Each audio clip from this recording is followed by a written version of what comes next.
Thank you, members.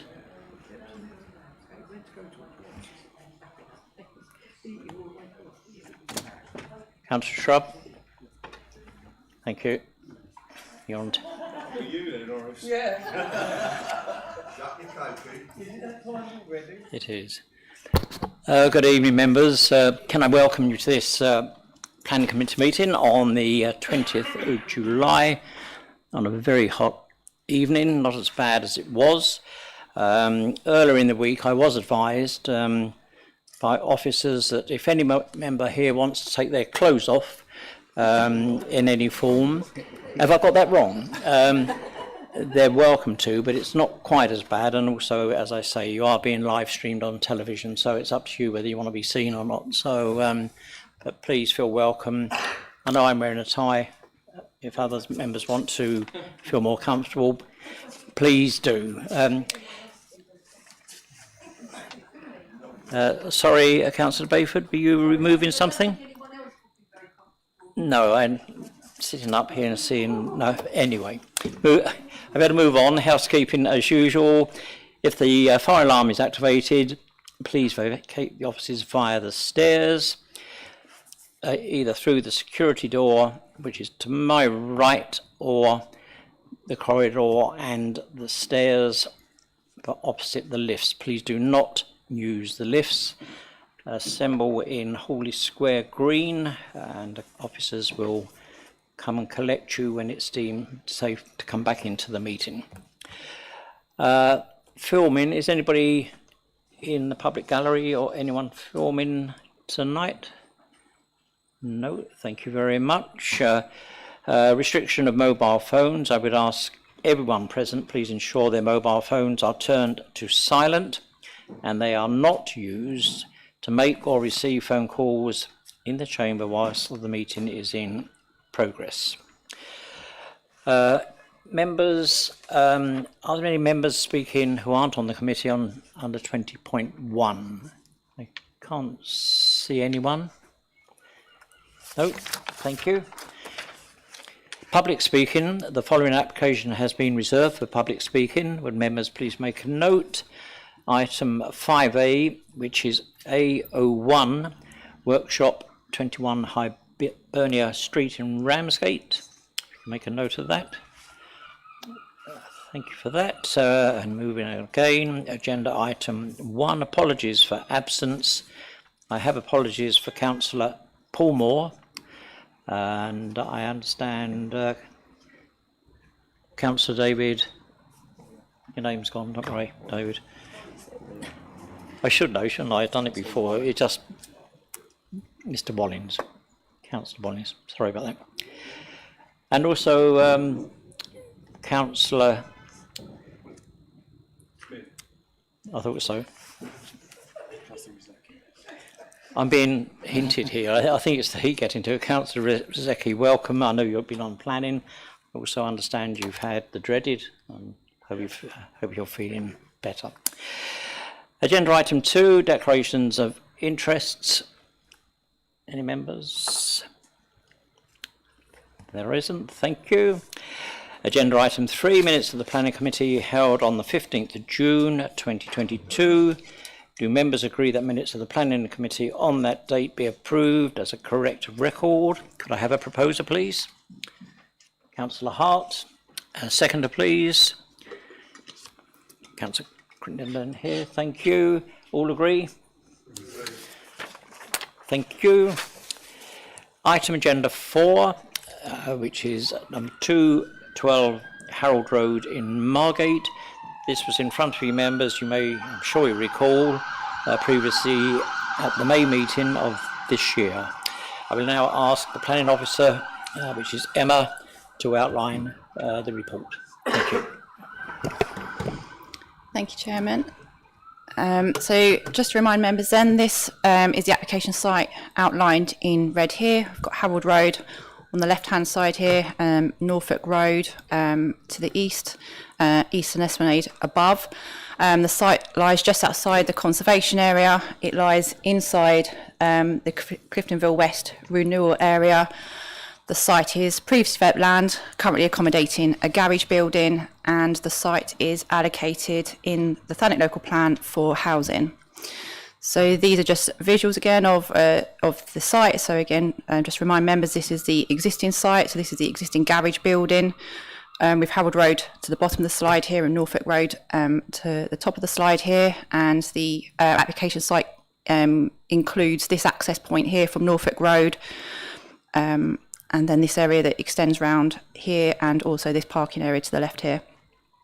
And then this is just another view that was taken from Harold Road looking towards the application site. So again, it's this building here up to this point here. And then again from the rear from Norfolk Road looking towards the application site. And then these are some photos of the site, again taken from Harold Road. So just to remind members, this is the existing building on the site, so a 2-storey commercial building. Again, this is the application site here, so it includes this area here with the parking and this large building to the rear of the site. This again, the parking area to the left of the application site, and then again here from Harold Road looking towards the site. And then this is from further south in Harold Road looking towards it. So again, you can start to see the buildings either side of the site. So you can see the 4-storey flat development on the corner, and you can see some of the more traditional buildings are in the road that are generally 3.5 stories in height. Again, some properties to the right-hand side. So again, the application site is in this location here. And then again, some other buildings further down the road on the eastern side of Harold Road. And then this looking back towards the site on the right-hand side towards Eastern Esplanade. And again, you can see the large flat development fronting Eastern Esplanade. And then this is on the western side of Harold Road, so opposite the site. And then again, looking towards the application site here and on the left here. And again, further from here. So this is, again, the block on the corner. So this is 4-storey in height. And then this is now from Norfolk Road, looking towards the access that leads into the site. So this is existing buildings either side of that access point. And then again, you can see the application site is in the distance here. And then this is that access road leading towards the site. So the application site is this here, and these are the existing commercial buildings. So this is a block plan showing the existing building on the site, and this is the proposed block plan. So the application is for 34 flats and 3 houses, so resulting in 37 units in total. This is a flat block at the front here, and these are the houses in this location here being accessed from Norfolk Road. And then this is the proposed site plan, which shows 33 parking spaces to the rear of the site and 5 to the front, and you can see the amenity space serving the units. So the report that went to members in May, which is provided within Annex 1, gave the officers' views on the proposal. So in terms of the design, it was stated within the report how officers had worked to reduce the size of the scheme. So originally it was for 39 units, and we'd sought to reduce it down to 37. And within the report, it states how officers are now of the view that the size and scale of the development and its location within the site will not have a detrimental impact on the character and appearance of the area. So just to show you the elevations again. So these are the elevation plans. So this is the front elevation fronting Harold Road. So in terms of the materials, it's red and yellow brick, some metal cladding. You can see some projections to the front of the building, so imitating bay projections to the front, and there's a staggered frontage. This was the access point here, which provided the access to the parking spaces at the rear. And then this is the rear elevation of the block. And these are the side elevations. So just remind members that this elevation on the left-hand side, the north-facing elevation, had been amended as well during the course of the application to introduce staggering and some openings in order to improve the appearance of this elevation when seen from the conservation area. And then this plan shows the context of the development in terms of the surrounding buildings. So again, in terms of surrounding development, officers again in the report had considered that given the reduction in height, because there was a 5th storey that was removed, that the development would sit comfortably within the street scene. And now these are some CGIs that have been presented by the applicant just to show members, provide a visual of how the development would look on the site. So you can see again the different brick and red brick on the right and some setback yellow brick, and you can see the projections of these bays, which are metal clad. You can see the metal cladding at top floor level, which gives a sort of the perception of almost like a mansard roof design at this point. You can see it's parapet roofs, which is similar to some other properties within the road.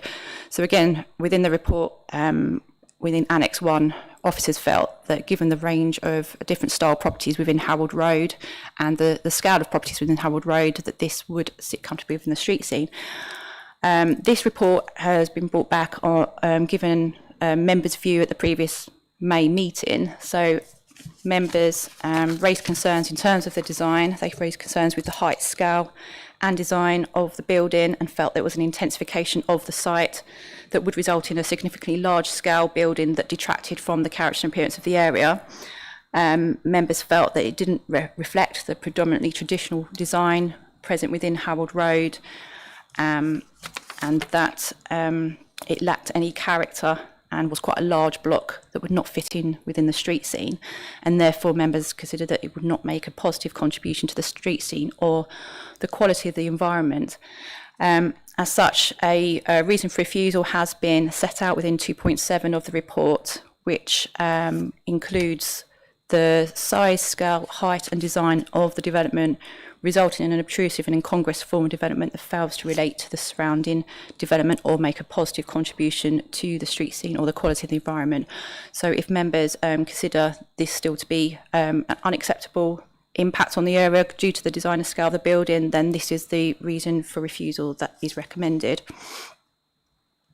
Other issues that were raised by members at the previous meeting was to do with the Dorset play space. So in this plan here, again, you can see the communal area to the rear of the flats. So we don't have any set guidance on minimum space standards for Dorset play space. We just have a requirement that this should be provided for any family unit of 2 bedrooms or more, which this development does consist of all 2 or 3 bedroom units. The proposal includes a communal space of 21 metres by 8 metres approximately, and it's considered by officers that this space is adequate to serve the number of units proposed, and therefore it's suggested to members that this is not used as a reason for refusal of the application. Members raised concerns with the lack of affordable housing that has been provided. So a viability assessment was submitted with the application, as you can see within, again, the officer report from the May agenda. The viability report came in, it has been independently reviewed. We've gone back and forth negotiating with the applicant to seek as much as we can on this site.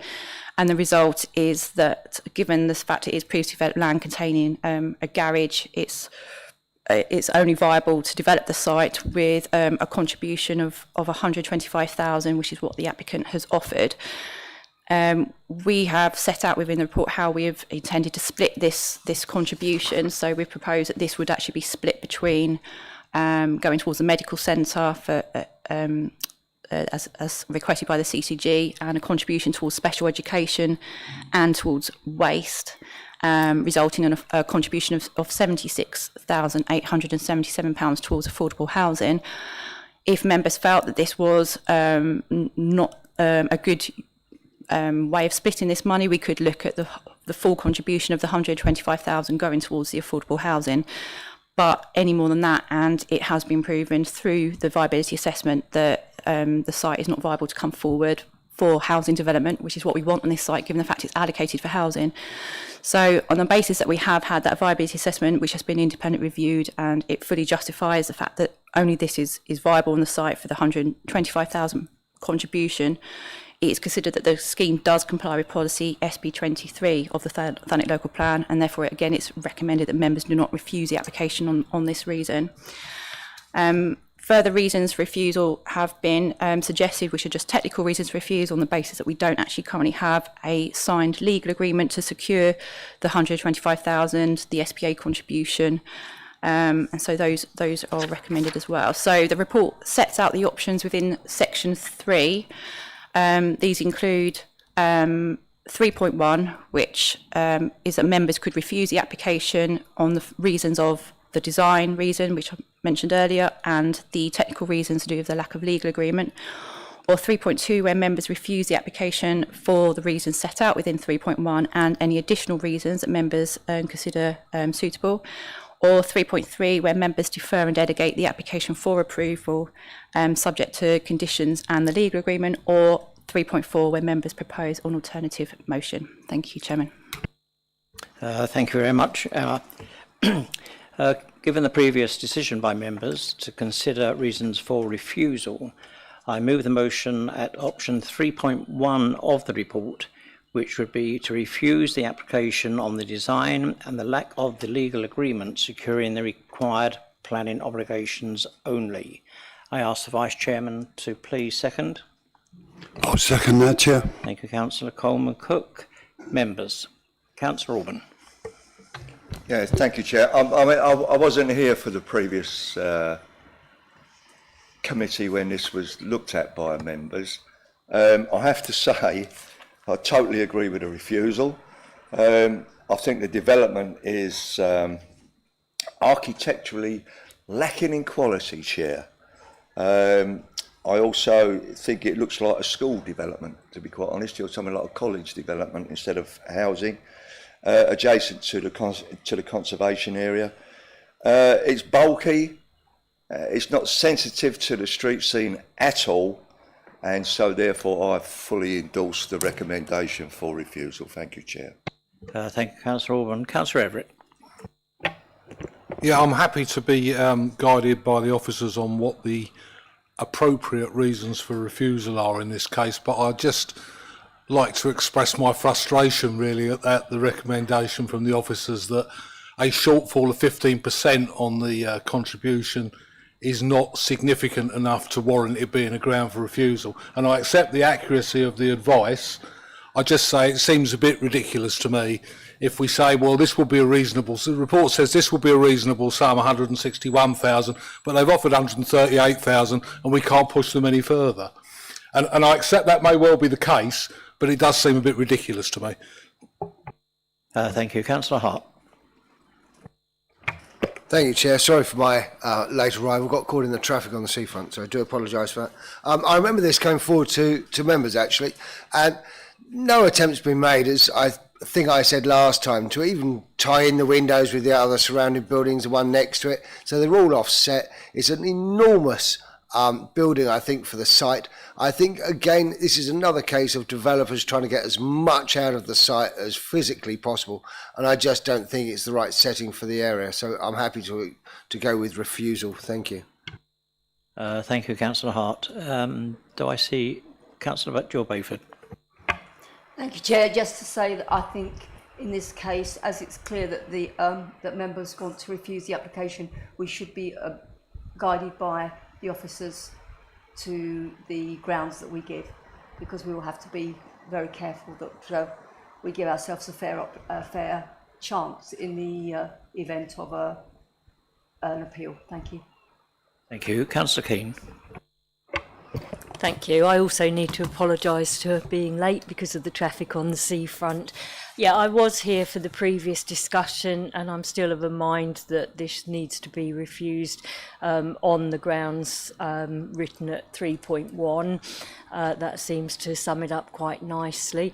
I just wanted to question the allocation of the contribution.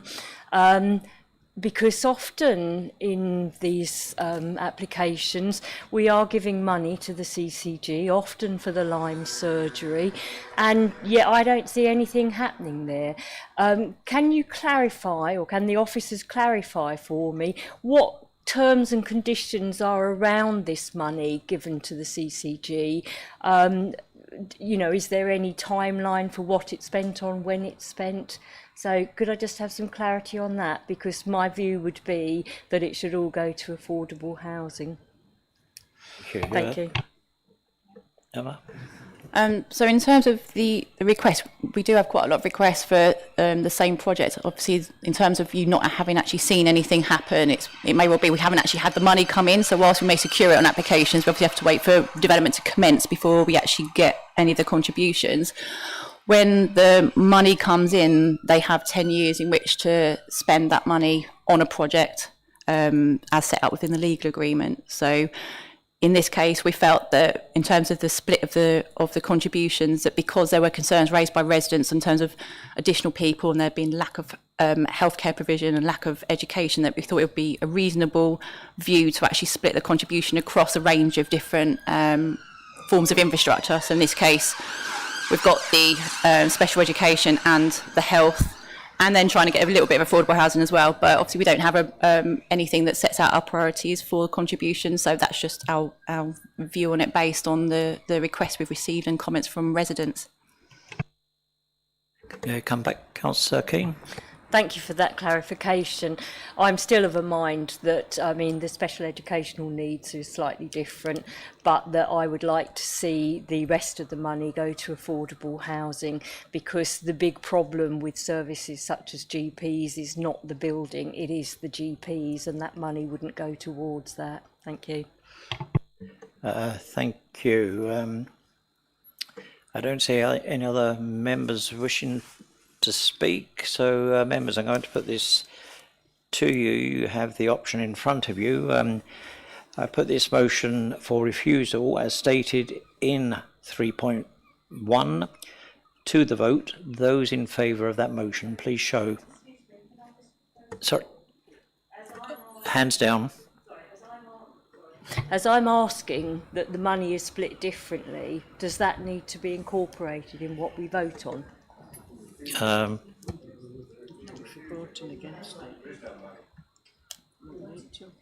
right. Okay, yeah, okay.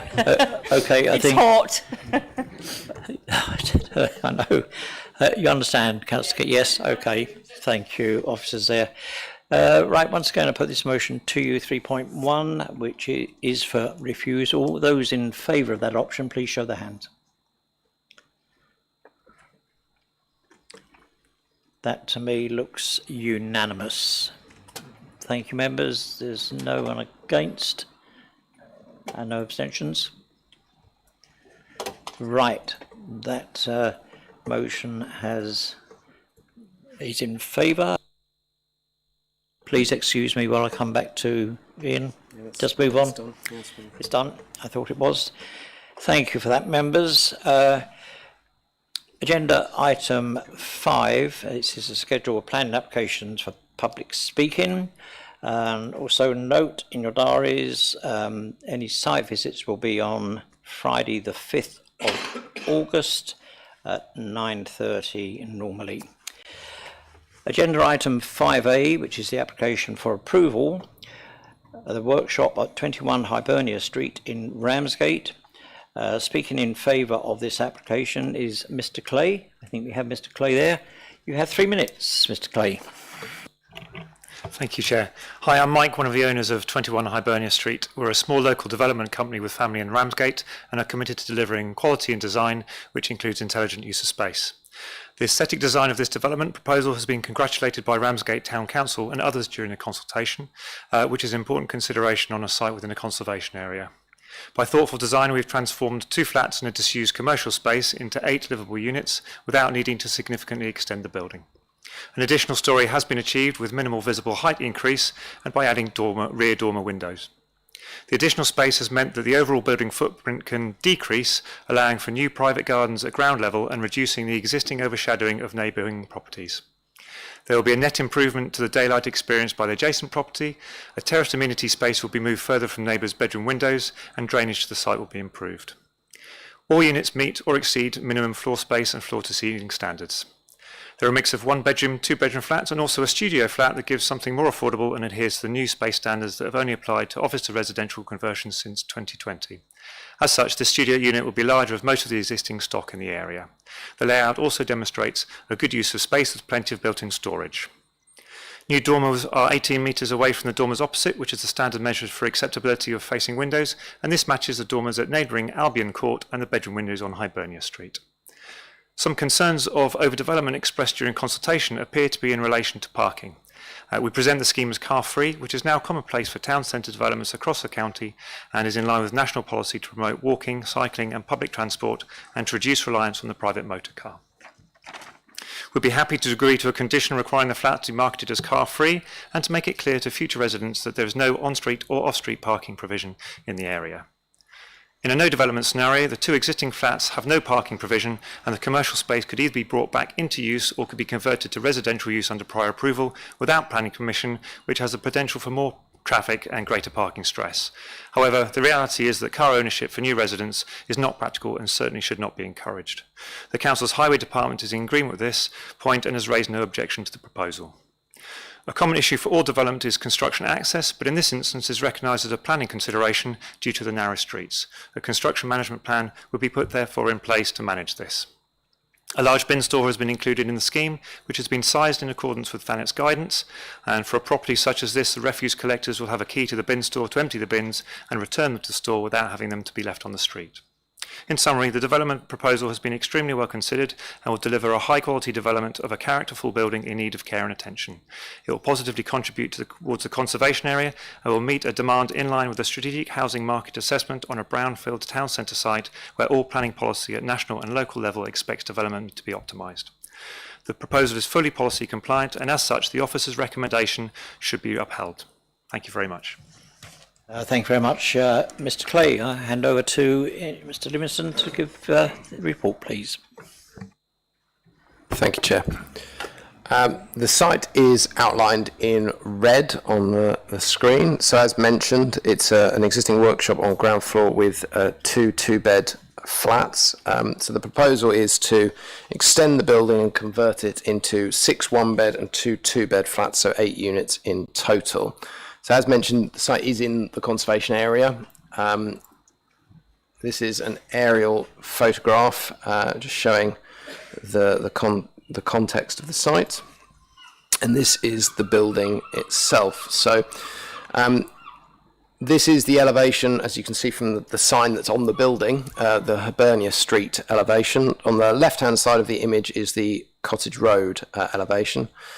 So you can see that there's, in the existing building at the moment, there's a mix of windows. You've got some UPVC on the left-hand side there, and some windows at ground floor which are recessed with newer windows that have been inserted at first floor level.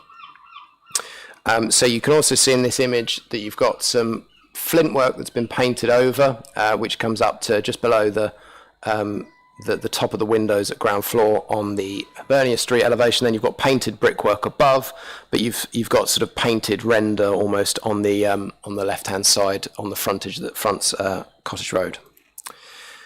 So this is just a view looking down Cottage Road that runs down to the rear access to the Albion Place car park that some members will be familiar with, and then looking from Hibernia Street, this is the other elevation. Just to draw members to attention to the property on the right-hand side, you can see that the existing building actually protrudes out from that sort of the face of that building, and that's just some context that's useful to understand when looking at the proposal. So this is a view looking back from Cottage Road. So you've got, again, those UPVC windows that are mentioned. You have an access to the workshop on ground floor. You've got this side window that's quite important when we look at the elevations in a little bit. And you can see the tightness of the streets here. You can also see that the site is surrounded by double yellow lines. This is just a closer look in, showing that window and the existing relationship with the development adjacent. This is a view from Google Street View, so again Cottage Road, so it's looking back towards that corner. This is just important context to look at the properties on the left-hand side, which are the rear of the listed buildings in Albion Place, and again it shows the existing first floor windows and the views that exist into the rear areas of the properties on Albion Place. And then this is a view looking back towards the site from Cottage Road, so we're directly next to the car park that you may be familiar with, looking back towards the property that's then on the left in the centre. But again, you can see that the tightness of that street, and also you can see the 3-storey building on the right-hand side. So this is the existing floor plan of the building. So currently laid out as a workshop that isn't in use at the moment. And then upstairs you have those two-bedroom units. You have a sort of interesting arrangement upstairs. You've got a terrace, almost an internal terrace, and then a conservatory, and then you can see it a little bit better here with the roof plan, which is showing where the terrace and conservatory is. Just to give you the context, the applicant has provided some 3D visuals of the existing as well as of the proposed. So this just shows how the property sits within the existing development around there. So again, this is Hibernia Street on the right-hand side of the image. You can see that the development adjacent, next to where that side window was, runs the whole length of this brick building, and you can see obviously where that conservatory is there. So there isn't really any intervisibility at the moment between those two buildings, and indeed there's no windows that serve either property effectively on those elevations, other than that side window that we looked at on that photo.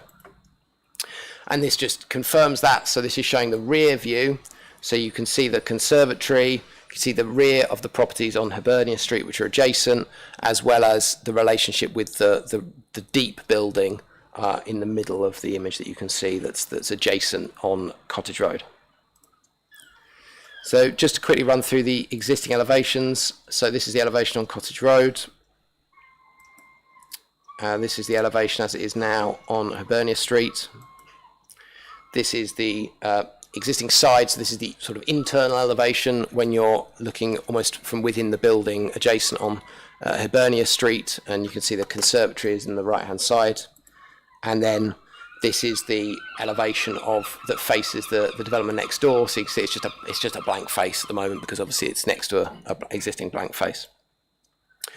So the proposal would increase the eaves height of the existing building by 1.2 metres, and then add a larger pitched roof onto the property to provide some accommodation at the existing roof level. You've also got a proposal to add some dormer windows to the rear, and this is just important elevation to see the context of where those dormer windows would look in terms of their height. So they would look over the roof of the development adjacent. You've also got a change in the windows. So this is been a matter we've received amendments on. So previously the elevational design had these windows, which are crittle windows, so that's metal windows. It was proposed to have the quick bit of maths, the 16, the 4x4 or 16 pane windows, basically to match the two either side throughout the whole building, but it's been broken up so that you've got some variation in the windows to be a little bit less homogeneous in the proposal. Then looking at the elevation fronting Hibernia Street, what you've got here is again the increase in eaves height. So it's come up by the 1.2 metres. You've then got Velux windows in the pitched roof. You've got slate materials to match in that. The proposal would include the existing materials on each face. So what you'd do is you would increase the amount of brickwork on the Hibernia Street side and effectively increase the amount of render on the Cottage Road side to try and match the existing materials of the building. This is the internal elevation that I said, sort of if you're in the building of adjacent on Hibernia Street. What's being proposed is a bit of demolition of the existing building to create some internal courtyards and to alter the building. So I will show you with the 3Ds of the proposed what that relationship is with regards to the neighbours. And then this is the new rear elevation of the property, again with the demolition that occurs. So previously the elevation that you saw was just a blank face with the window that's on the right hand side, but because of the demolition of part of the building, it's allowed for the creation of windows in that rear elevation, but facing towards the wall effectively of the building to adjacent. So this is a 3D just to explain that relationship. So this is the plan as proposed. So again, you can see the fact that this building is set slightly in front of the properties on Hibernia Street, as well as obviously the change in roof form. You can see the relationship between the dormer windows and the roofscape of the neighbouring properties. So it isn't considered that the development would result in any impact on neighbours over and above the existing, because the dormer windows face over the roofscape, so there's no direct overlooking caused by those dormers. The additional window at second floor fronting Cottage Road is not significantly greater than the fact that there are first floor windows there at the moment, with living accommodation at first floor at the moment. Design wise, this is an approach that's been taken to reuse the existing building but alter it, has been endorsed by the conservation officer in terms of trying to maximise the building that's already there, that has an element of merit, I think, within the conservation area. It's obviously has got additions to it which are non-traditional, and therefore this will give a more consistent pattern, and obviously removing UPVC in a conservation area is a matter that is supported. Just to show you the rear elevation, to give you some of that, again, that context of what's happening. So that demolition that's occurring to create a small courtyard and to give an element of outlook has been provided, which you can see here. You can see, though, that the building, in terms of the relationship with the neighbouring property on Hibernia Street, so on the left-hand side, is not significantly different from when there was a conservatory there and a brick face adjacent. And again, clarification on where those windows are, that they would effectively look onto over the roofscape or onto the existing boundary wall with the neighbouring property. So in terms of the proposed layout, so all of the flats that are proposed meet the space standards that are required for the different types of accommodation, with the one-bedroom units as well as then the two-bedroom units. The report outlines one point with regards to flat 2, which is the central unit in the image that you can see. Nearly all of the units are open plan in terms of their layout, and in terms of when they are relying on rear-facing windows that face towards the wall, they also have usually a dual aspect. So they've also got the windows facing out on Cottage Road or on Hibernia Street. Flat 2 is the exception to that, in the sense of that there is a bedroom window that is on facing Hibernia Street, and then you have two windows that are facing towards the wall at the rear, next in the kitchen and living area. So that is something that's been raised.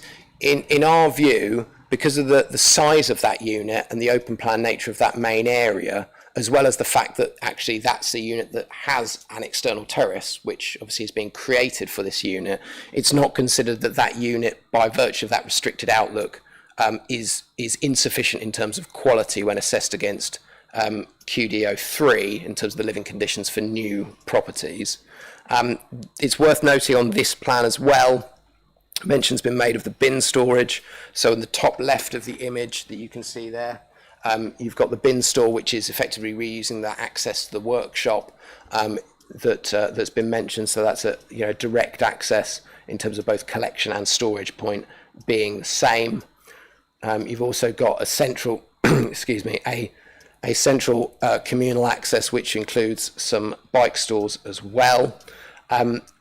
One point, again, that's raised in the report when you look at the first floor plan is that, sorry, actually it's the second floor plan. I'll come back to that point in 1 second. These units are all one-bedroom units, so they're not required to have any external space, but they all meet the required standards. And again, you can see that point about the main living areas all have aspect that faces out over onto Hibernia Street or Cottage Road. In terms of flat 7 that's on the left-hand side, this is a two-bedroom unit, and with regards to specific policies about requiring a private amenity space, this property wouldn't have private amenity space. Again, this is considered in the report, and given the fact that this is almost a landlocked site, they are proposing to demolish some areas to create some external space. In terms of conversion of the building, given its location close to Albion Place Gardens, as well as obviously the town centre location, it's not considered that the lack of a play space for this, private amenity space for this particular unit on its own would warrant refusal, given the standard of accommodation, again, the size of it, etc. This is just a roof plan, again showing the flat roof at the top, which is reusing the existing building, the dormer windows and the Veluxes. So concern is raised and has been raised in comments about the fact that the proposal doesn't include any parking provision, so no off-street parking. Again, it's a it's a building that's already there. It doesn't have any parking serving the existing uses. As mentioned, the ground floor use could be reused as a workshop, as well as the fact that you've got two-bed units at first floor. So in terms of considerations for highways, this plan identifies in the blue shaded area where the town centre is in terms of the core commercial centre, and the black dotted line is the line that delineates policy TP06, which is the area within the town centre where no off-street parking is required to be provided in development proposals. So we are outside that area. Hopefully you can see my mouse pointer. Basically, you're just down the other end of Cottage Road. I think it's probably about 100 metres from effectively where the boundary is. So the main two issues to consider when there's a lack of parking is whether or not there's an issue created in terms of highway safety from the development, or whether or not there's an issue created in terms of highway amenity for both future occupiers but also existing occupiers. So in terms of the highway safety issue, as we've seen from the photos, there are existing on-street controls directly in front of the property on Hibernia Street and Cottage Road. So there are yellow lines. There is an added element, obviously, with the previous use as a workshop and 2 flats in terms of no off-street parking. Clearly, the reuse of the existing building would create demand in the existing area, and the report outlines that there is limited on-street parking available in the vicinity of the site. We don't consider the development would result in safety issues because of the fact that there are on-street controls. If there was, say, no on-street controls and you had the potential for people to be parking on-street on these streets, given the narrowness in terms of turning around, that would be certainly a highway safety concern. But given the on-street controls there, we don't think there's a highway safety issue that certainly wouldn't be able to be sustained. So therefore, that leads to the discussion about the amenity for the existing and future residents. Now, given the previous use and the very close proximity in terms of town centre location, it's not been considered sufficient by officers to refuse the application on the additional demand for spaces over and above the fact that there is an existing allowance from a workshop at ground floor with however many employees could go into that use, and the 2 flats above.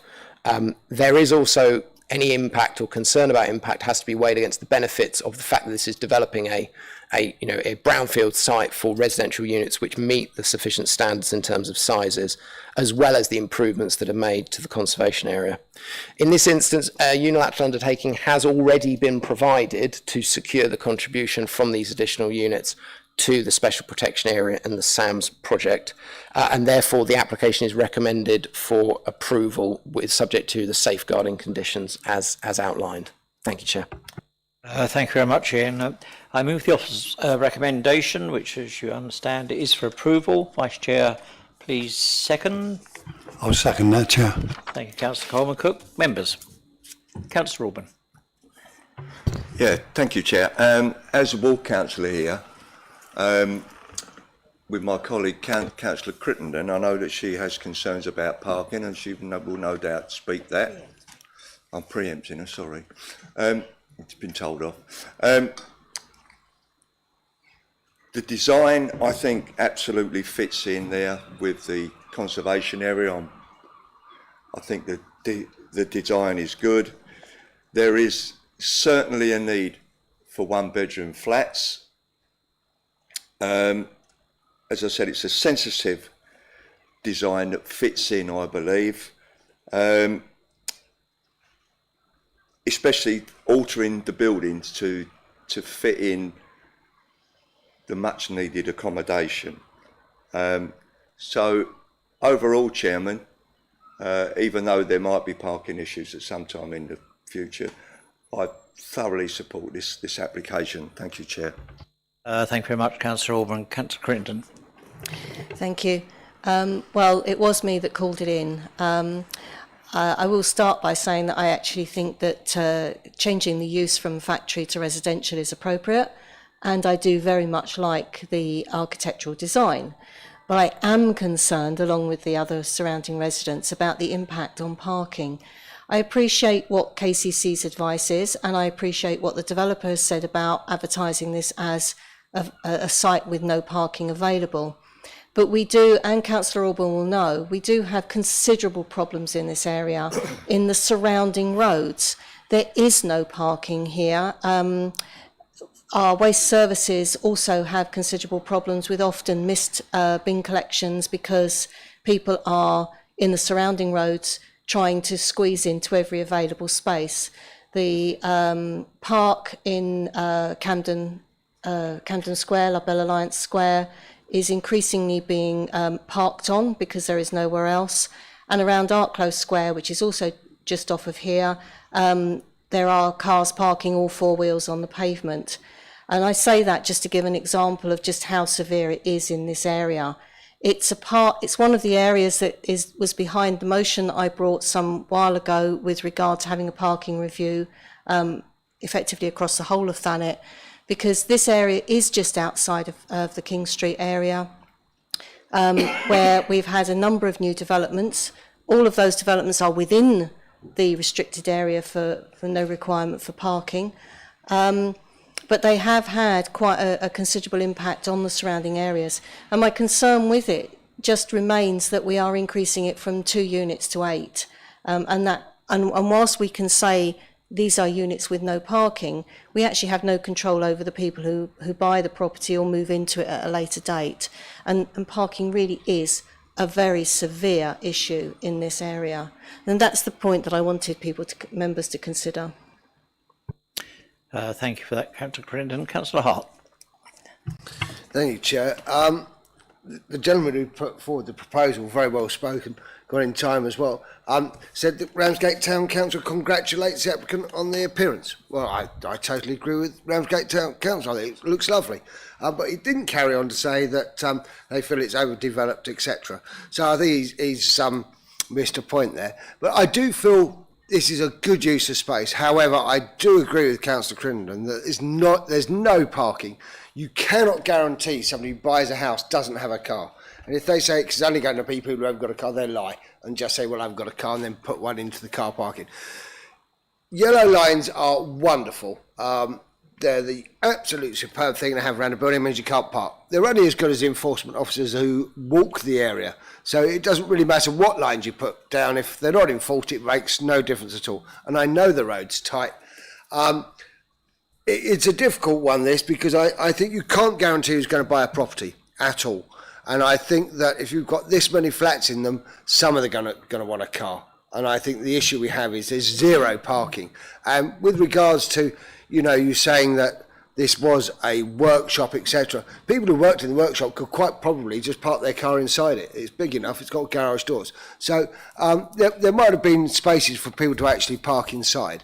So I think maybe they should have got rid of a flat or two and just put parking underneath. That's just a comment I've got at the moment. Thank you.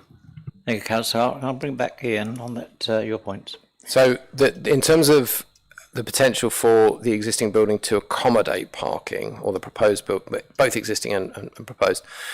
So from the information that we've had access to, those doors, effectively you can't fit and get out a car inside the ground floor of the building.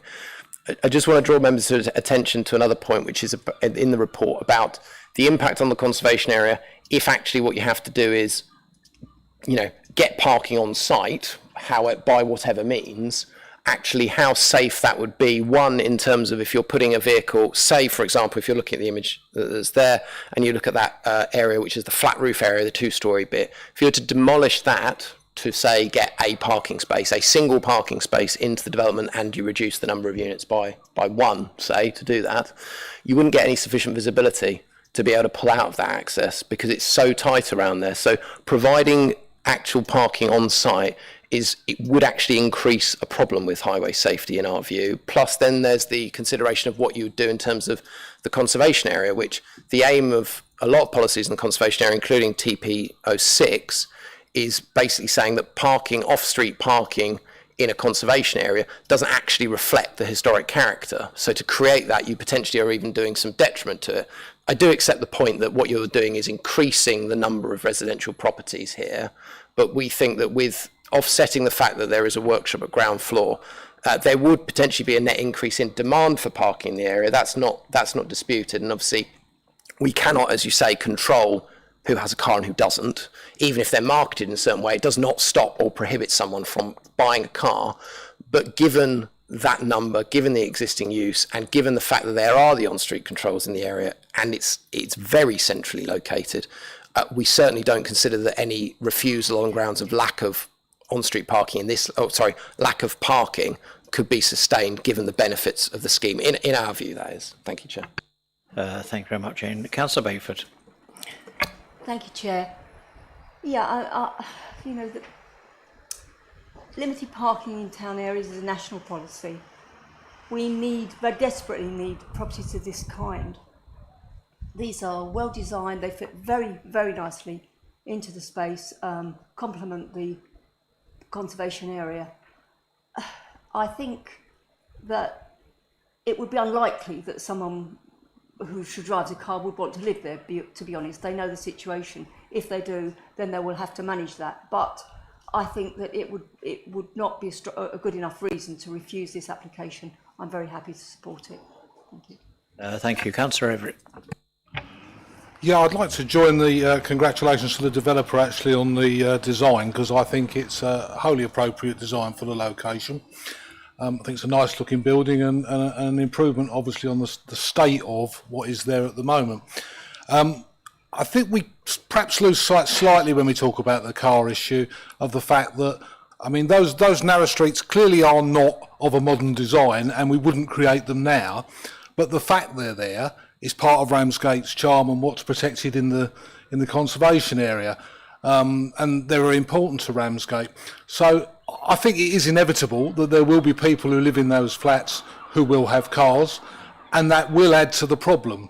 But as has been said, there is an existing potential to generate traffic from an existing use of the building, and I just don't think there's any basis that we can or even should consider refusing it on the grounds of parking. So I'm happy to support it. Thank you very much. Councillor Garner. Thank you. Yeah, I just wanted to also comment on the car situation. I mean, obviously, theoretically, the less cars there are, the better. And I'd love to see a society where we didn't need as many cars because it was easier to cycle, and we had public transport infrastructure to cater for people that they didn't need a car. And I guess that requires a sort of a strategy for all of us, councils, district, county, and our public transport providers to get together and provide something better for the residents of Thanet and the rest of Kent. So I just hope that I know there are a number of proposed bus cuts coming up that Stagecoach are proposing. I just hope this development isn't near one of those bus services that actually these future residents, if it's approved, will not now be able to use. Thank you. Thank you. Councillor Wing. I was at that Ramsgate Town Council meeting, and yes, we love the design, and it is great to see a brownfield site coming forward instead of Grade 1 agricultural land, which is it's so depressing. I do think the parking is an issue. I live in Central Harbour. My ward is Central Harbour, and there is constant conflicts between residents over pressure on parking spots. And we mustn't forget that in the local plan it actually states that for every 116 people that work, 100 of them have to leave Thanet for employment. So I sit here as a Green councillor desperately wanting people not to use their cars. I have a car, but the reality and the context of people's situations is they have to have a car because most people's forms of employment are outside the area and our public transport is not great. We've also got cuts to buses. But I'd like to raise another concern.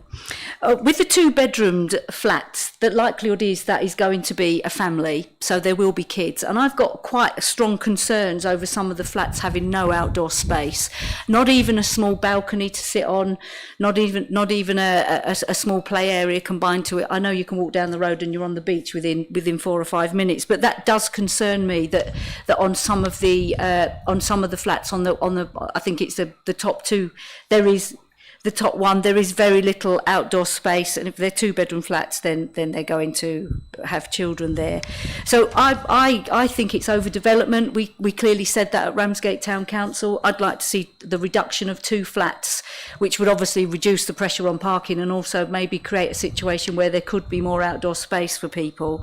So I won't be supporting it, I'm afraid. But I do congratulate the developer on the use of Brownfield site and the design. I think it's great. Thank you, Councillor Wing. Councillor Padmore. Thank you, Chairman. I don't know what the fuss is about the cars, because how far is it to Staffordshire Street car park? I could do it in 10 minutes, but fit people can do it in 5.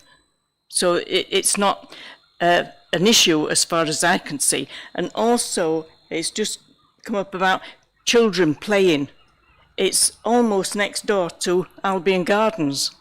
Nice place to play for children. I would agree to it. Thank you, Councillor Moore. I thought you could have walked that distance in 2 minutes. Councillor Rozeski. Thank you, Chair. Yeah, I think the development looks very good. It fits the site nicely. Parking, if you've got a car and you need parking, then you're not going to buy a flat there. If you've got a family and you need outdoor space, you're not going to buy a flat that hasn't got one. So I don't have an issue with that at all. I can see a second bedroom being used as for visitors, etc. But just because you've got 2 bedrooms doesn't mean you're going to have a family sitting there. I'm quite happy to support this.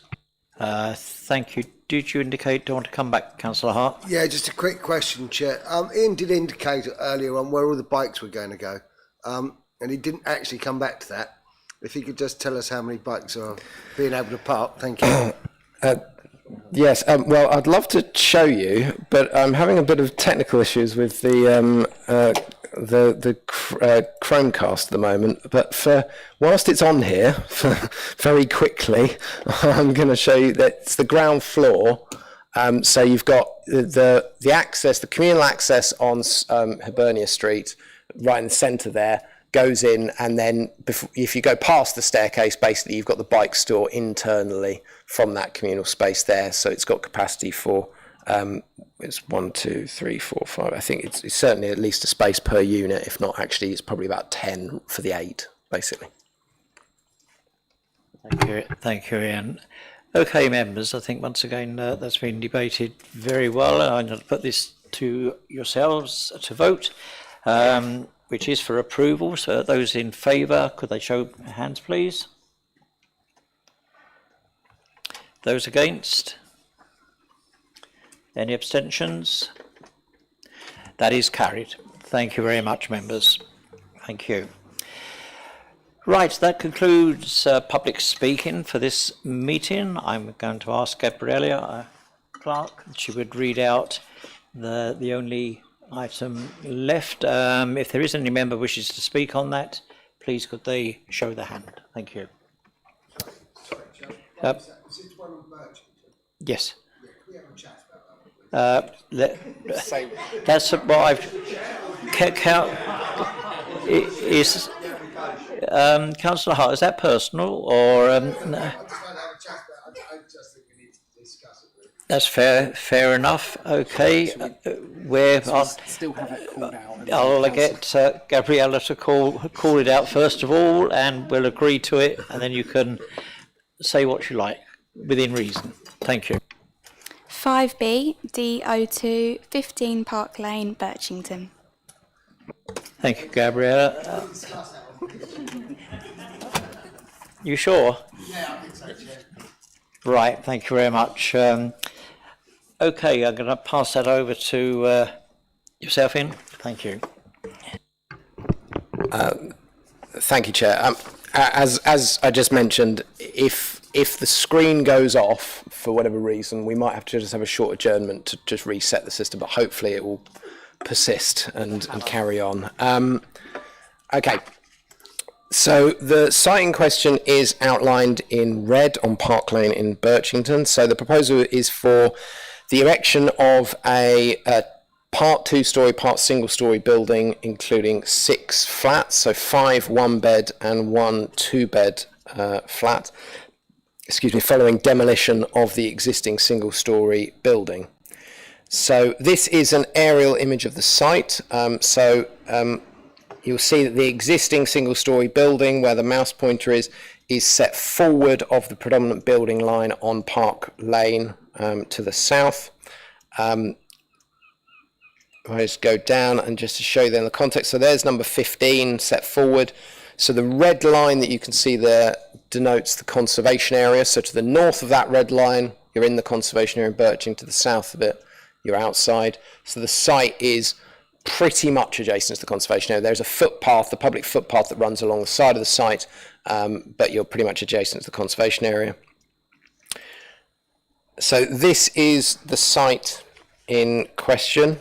So the main issues for members to consider on this application are the principle of development, the impact on the character and appearance of the area, including the adjacent conservation area, impact on neighbouring properties, and the impact on the highway network. So you can see at the moment that you've got the existing building and then you've got open space. So it's private open space, this site. Clicking through, so this is a view looking to the south down Park Lane. So you can see the front of the building, so it's single story but with a relatively high pitched roof. Then looking down, so this is standing on the public right of way, so this runs down to an alleyway that runs to Linnington Road. So you can see the extent of the site. This is then further down into the site looking back towards that single story building. So you can see the neighbouring property on the left hand side, which is number 23 Park Lane. And then this is standing in the site looking towards that alleyway. So you can see that the brick wall that's there is basically the line of conservation area. So that is the conservation area on the other side, and that's number 17 Park Lane that you can see there. So you've got a rather large tree as well on the right hand side. That is right in the corner of the application site. So this is just the other view looking back from the rear of the site, looking back towards number 17, so facing on to the site. And then this is standing in the alley looking again towards that big tree and the rear of the properties on Linnington Road. This is just this is an isometric view from Google, so it's been projected out from satellite imagery, but hopefully it just gives you an idea of the form of development around there, the scale of the buildings that are there at the moment, as well as how this current building sits within the context of the area. So this is a view actually from effectively Linnington Road is behind the photo, and we're looking towards the site, so you can see that that is the tree that we saw in the back corner of the site. So this alley is part of the public right of way which accesses Park Lane from Linnington Road and vice versa. So just a few images showing you again a bit more context of Park Lane. So this is the site's on the right hand side here, and we're looking towards the route that runs down to the square, with the properties that are sort of directly onto Park Lane. And then looking to the right hand side of the existing single story building with the semi-detached properties. And then there's a view of the other side looking towards the site, showing the existing visibility of the single story building on site. So this is just an elevation, just showing you the existing. So you can see the existing on the bottom image there. You can see the existing single-story building in its context with the properties around it. So the proposal is to demolish the existing building and create a building which would contain the 6 flats as mentioned. So the proposal would build in place of the existing building. So where the number 15 is on the image, this shows a single-storey element that we'll show you in the elevations, which is set forward of the existing building line to mimic the building that was there, with then the bulk of the building set back in line with number 23 adjacent. So just looking at that ground floor plan and site plan, you've got on the left-hand side of this image is Park Lane. So you've got the grass verge that you saw in the photos. Then you've got the single-storey element here. And the reason why I'm showing members this context is just to show the different articulation in the building itself, so that you can, so that when the elevations are shown, there's the context of that. You can also see how at the rear of the building, the elevation is set quite significantly in from the neighbouring boundary with number 23, and you can see at the rear the cycle store, the bin store, and the tree to be retained, which is in the right-hand image. So that's the large tree that we were talking about. We'll come back to this at the end, but just so you're aware, on the left-hand side at the top, there is a bin collection point, which is here. So that's not the storage point, but it's the collection point in terms of where it is. So this is a street scene showing the proposed development. So you can see the orange line denotes the existing single-storey building. So at the moment, you've got quite a high eaves with a pitched roof on top of it. So the proposal at that front element that's single storey would drop the eaves down but create a slightly taller roof with a bit of a slightly taller pitch to it. And then you've got 2 other sections that are set back from that frontage. So you have the section in the middle of the building as you look at this elevation here, and then on the left hand side as well. To give you that context in a bit more detail, what's being proposed is for brickwork at ground floor, aluminium windows and tile hanging at first floor. Giving you the context of that in colour, so that's the proposed appearance of the building. I just ignore the tree on that image because there's a tree that's set very far back, so it's not in that location. But you can see the general palette of materials that's being proposed. Looking at the side elevation of the building, so this is the elevation that faces the public footpath. So if you remember that site plan which showed the staggered built form, you've got the single storey element at the front of the building here. Then it steps out for this section here, which has got the 6 vertical emphasis windows. And then there's the main body of the 2-storey bit of the building, which is in the centre. So you can see that when looking at the previous elevations, it showed a pitched roof pitching away from Park Lane, and with the dual pitch roof proposal here, with then that rear element that I said was set in from the neighbour, that single storey, but with rooms in the roof of that single storey. So it's a sort of high pitch, and we'll look at the rear elevation in a little bit. So in terms of those main considerations that I mentioned, the principle of development is looked at in the report, and that's specifically to pick up some of the points about the previous use of the existing building, because at one point in the past that was used as a community building, but for a significant amount of years it hasn't been used for community facilities, and therefore the principle section is outlining how the demolition of it and effectively development of this site wouldn't be contrary to our community facilities policy, because it hasn't been a community facility for more than 10 years, and therefore the use at the moment on site is in our view likely to be lawful. In terms of the main issue that's raised in the report, it's predominantly in terms of the design of the building, it's about the relationship with the conservation area and also the relationship with the existing open space on the site. So it's considered by officers that the site can be developed as long as the emphasis on the openness of that site is still maintained. So that's why what's being proposed here, and this follows pre-app engagement from the applicant, is a staggered design of the building in terms of the space is still maintained at the front of the property, with effectively mimicking the building that's on there at the moment, with then a step design with the main bulk of the building in the centre of the site in that 2-storey element. Now, members will likely have noted that there's an objection from the conservation officer on this particular development, who's raised concerns with regards to the scale and design of the building. So this is a matter that's been looked at in quite a bit of detail. It is considered that there's no consistent pattern in the area of development, and in combination with the staggered design that's proposed, that this would still allow for views into the conservation area. And if just looking at this image here, you can see the swathe of development on the left-hand side there, which would still allow views from Park Lane into the conservation area across this site, as well as spacing from the public footpath, along with in terms of the building and how it's set back from that. It is considered that the design, by virtue of this, is sufficiently split up to avoid the building looking overly deep or bulky. It is acknowledged, though, that it's a larger building, but it's considered by officers that it could be supported on that open space. However, it is acknowledged in the officer report that there is an element of harm to the conservation area, and therefore the report outlines that when there's any harm to the conservation area, because in this instance it's open space at the moment and you're putting a building on this space, so there's going to be a physical change whatever you do on this site, that harm has to be considered, given great weight, but considered against the public benefit of the development, in accordance with paragraph 202 of the MPPF.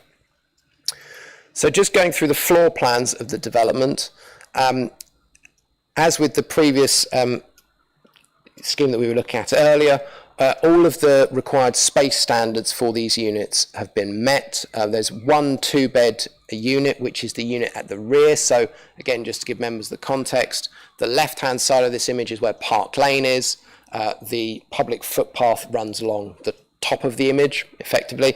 So the unit at the rear, which was that single story but had rooms in the roof, is the 2-bed unit, which would have access out onto that rear external space that's provided. So this just shows the first floor plan. Important point for members, in terms of the side elevations that are the sections of the building that are full 2-story, so this central rectangle, the vertical rectangle that you can see, which is flats 4 and 5, the side windows in the proposal are to be obscure glazed and non-opening below 1.7 metres from finished floor level, to avoid overlooking to either the neighbour at 23 or the neighbour at 17, which is the one in the conservation area. Particularly, there are roof lights that are in the rear element, which we saw in the elevations. I think there we go. So you can see this is from the public footpath looking towards the building. So as mentioned, the windows that are in the centre of this building, these are obscure glazed, non-opening below 1.7.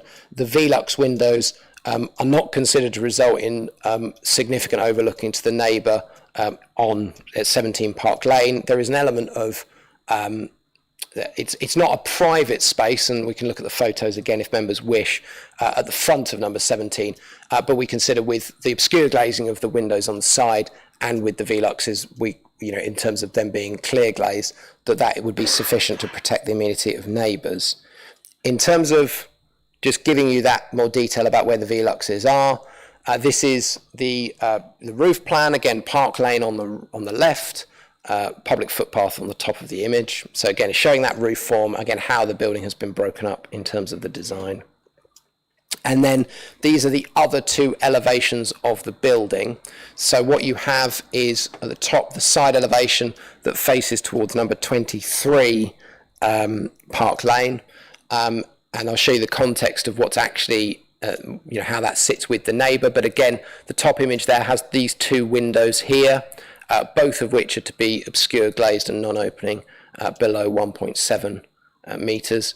And you can see the height on the bottom image of that single story, sort of 2-story element with rooms in the roof for that 2-bed unit. And just to give you the relationship, I think, there we go. So what you have with number 23 next door is you can see they've got a sort of square in shape single-story rear extension, and you can see they've got a window that faces over the site as well as the windows that face the rear. So if I go back, you can see that this square, and hopefully you can all see the mouse pointer, this square at the back here is that single-story addition. So what you would have then is you have the windows that are directly, the closest windows at first floor are at this sort of point here on the plan, so following through that line across there. We consider that there's sufficient distance from the two-storey element here to avoid an impact on those first floor windows. Plus, in terms of if we look at what that window serves, you've got a bathroom window on that closest window, or certainly a smaller obscure glazed window. And therefore we don't consider that, given the fact that it's set away and then staggers when you actually get to the that element there, that it doesn't impact on number 23. So I'm just finding my water. In terms of the other main issue, which is about parking, the proposal does not include any on-street parking to serve the 6 units. Now, the report goes into quite a lot of detail about this because there's been a lot of back and forth with KCC Highways about this and with the applicant specifically about the evidence that was produced to support that lack of parking. So the application was accompanied by parking surveys which were carried out. 2 parking surveys were carried out with the application.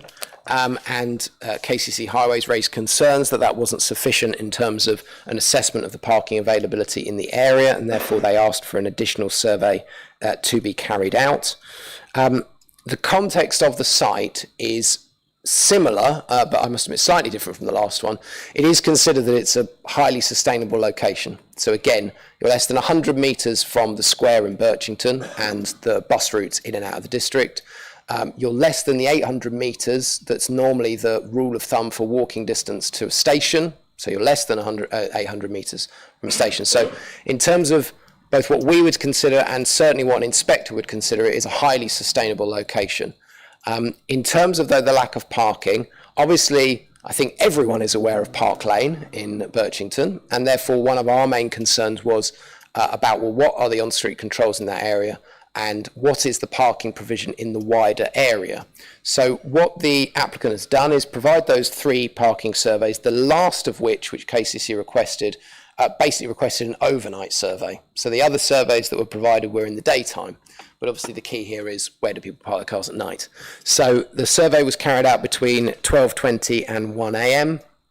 That covered the roads around here, which I've tried to get a map that shows all of the roads, which covers Park Lane, Phillips Road, Barrow Close, Sewell Close, Linnington Road, Cornford Road, Far Road and Stone Bay Avenue.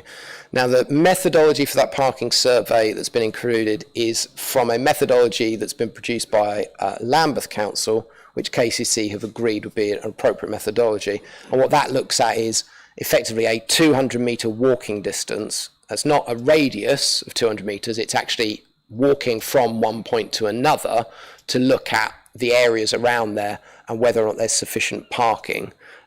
So with those surveys coming in, KCC Highways considered that they didn't raise an objection on the lack of parking due to the location, and therefore we've done exactly the same test as we were outlined for the previous report that's been discussed this evening, which is to look at those 2 main points that an inspector would consider, which is highway safety and highway amenity.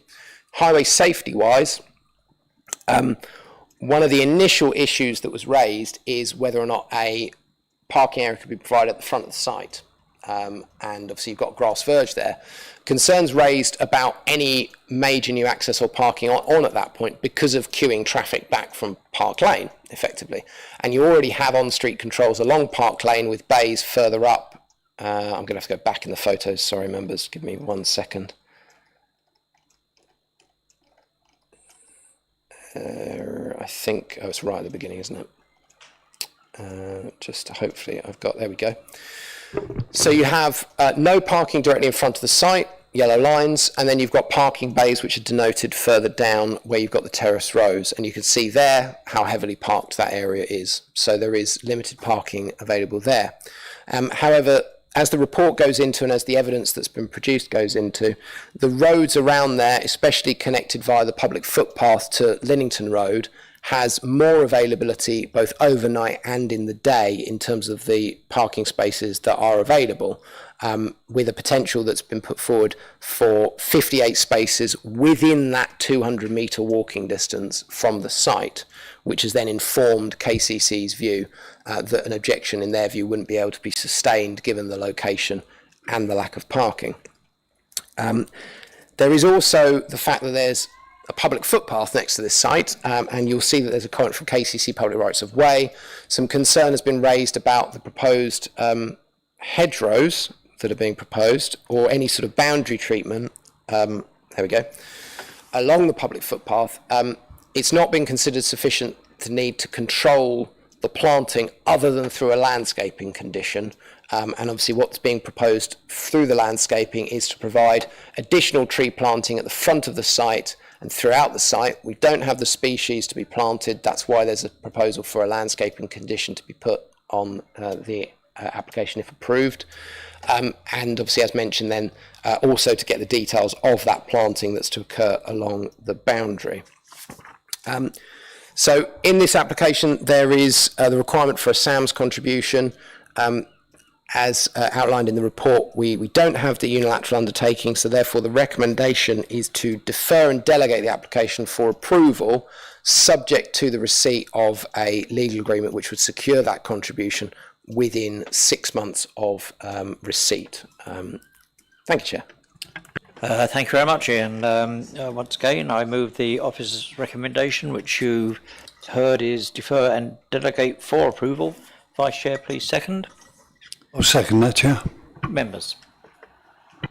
Several. I'll go to Councillor Hart first of all, as he brought this to us. Thank you, Councillor Hart. Thank you, Chair.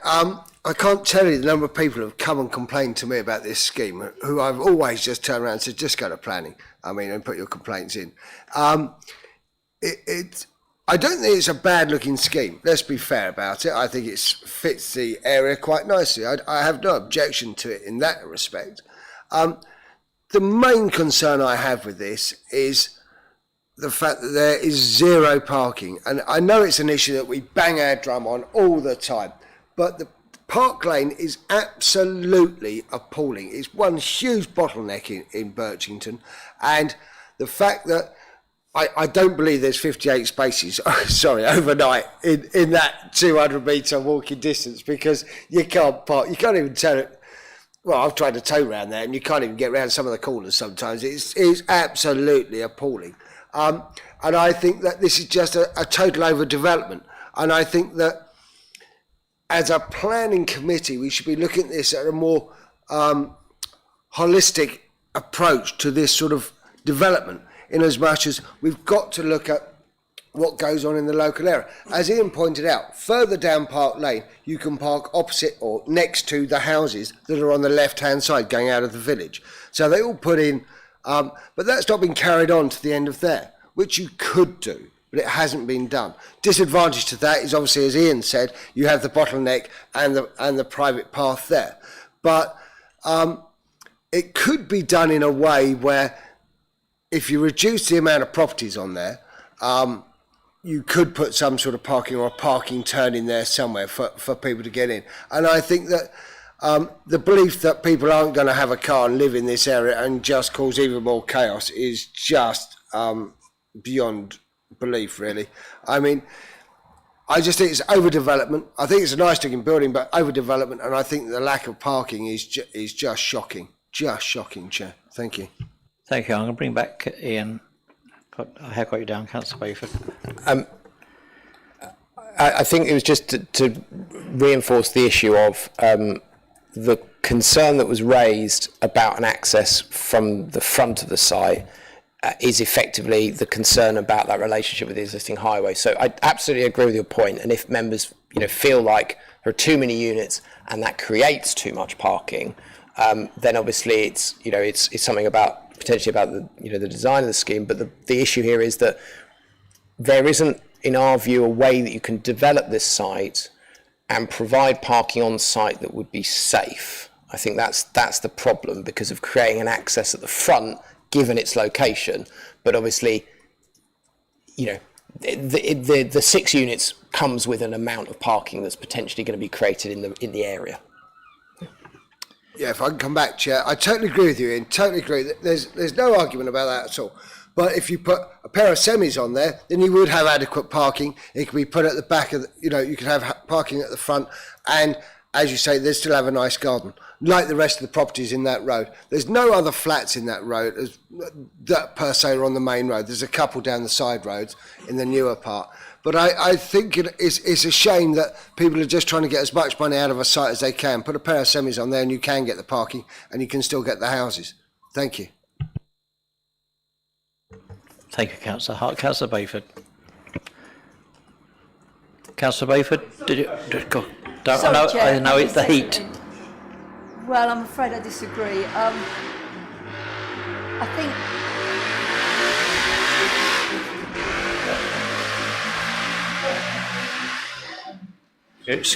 You're excused for a moment. there is minimal harm to the conservation area, but I think this is outweighed by the provision of 6 properties of exactly the type we need. In my view, it's very thoughtfully planned development. When we decide to buy or rent a property, we can't usually, unless we have a lot of money, we can't usually have everything we want. If having a car is important to you, then this isn't the property you would buy. So in my view, there's no contest. For me, I'd like to support this. Councillor Bayford. Councillor Wright. Thank you, Chair. I'm not going to repeat the things that Councillor Hart has said because I totally agree with them. I think this is, but the actual design is unsympathetic to the conservation area to start with. If they change the windows into more traditional windows, it might make it look better. But then we come on to the parking. There is no way that amount of flats, houses could support parking. People will park there. And as to the comment, the officer's comments about the streets in and around Park Lane, most of the streets that you named all have drives. There is no parking spaces on any of the outbound streets, and there is also the thing that you have left out is that there's a school just up the road. That during school hours, it is mayhem in Park Lane. It really is. I won't be supporting this application. Thank you, Councillor Wright. Councillor Everett. Yeah, I mean, I think it's an attractive development, and I think we also have to look at what's there currently, which is not particularly attractive to my mind. And whilst I understand the merits of the open space and the views of the conservation area, I think this will be an improvement, and that is a factor to take into consideration. I'd also suggest that however difficult the parking is in Burtington, and I admit to knowing Ramsgate better than I know Burtington, the parking there isn't going to be more difficult than it is around Hibernia Street, where the previous application was considered. And regardless of that, we have a view from the statutory consultee, County Council, which says that the parking is satisfactory, so it would be perverse of this committee to reach a different decision and try and justify a refusal on those grounds. I'm just a bit puzzled about the land at the front, which I think the suggestion is that there may have been cars on there in the past. Is that access actually a lawful access to that land, or is there not a drop curb there? There is a drop curb that's there. I don't unfortunately have the information as to when it was put in. It's not a. It doesn't go into a formalised. Actually, I'll just go back to the image. That's probably the easiest way. Obviously, as you can see, it doesn't go onto a hard surfaced area at all, and therefore the use of that as a drop curb into the site is not something that highways would basically support, given what's then gone on seemingly with the road, with the on-street controls that's occurred. And obviously you can see it's directly opposite the access on Anvil Close as well. So that's one of the reasons why, even though there's a drop curb there, highways were quite resistant to putting something on the front there, because it's not really a formal access in the same way as we would normally have. Thank you. I'd just like to say, Councillor Everett, you've touched on something I was going to. I don't normally comment on any applications. I think members know that. I think and totally understand again about parking. But there is a but. We have these reports every month put in front of us, and we rely on not just our officers but other officers as well to give correct details, and I do understand what's being said, but I think we've got to be very, very careful on looking at like this application regarding there's no parking. And I'm not saying you are going to refuse it. I'm not saying any of that. That's not down to me. That's down to you. But I think we've got to be very careful with our applications that are coming into us. We see one earlier on tonight, which was an excellent application for Ramsgate. And for me to say that about Ramsgate, I think is, you know what I mean. I'm only joking, but I'm not telling you. I have no right to tell you, but I think what we've been learning over the last couple of months also, we've got to be careful just on planning grounds if we refuse. Thank you, members. Councillor Wright, again, and I'll bring back... yeah, just quickly, just for your Chair, just for your clarification, there was parking on that site. It originally was a scout hut, and they parked their vehicles on there, and so did the Silver Band. Councillor Wing. It is quite interesting because if it isn't waste, it is parking, and it is quite interesting that we've had 2 applications tonight where I definitely know that the parking around Hibernia Street is damn sight more tricky than here. Maybe there's access issues here, maybe it's a busier road and more people need to turn onto it, so that creates a sort of an equal issue. But, you know, that drop curb's there, and if it isn't removed, people will go up onto that if they've got cars, so that's certainly something that would need to be looked at. Yeah, parking waste, it's always a problem, isn't it? But, you know, it looks quite a reasonable development, but we've had 2 applications where parking's been an issue, one's been approved. Thank you for that. Councillor Crittenden. Yeah, something along similar lines. I do think that parking could have been included in this proposal. I like to see the development of the site, but thinking back again to Hibernia Street, you'd have to walk 1/4 mile to find parking around there, whereas you're talking about 200 yards here.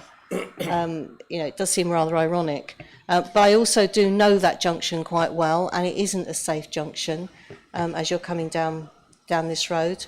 And I do think that the site should have parking. Thank you. I'll bring back Councillor Hart.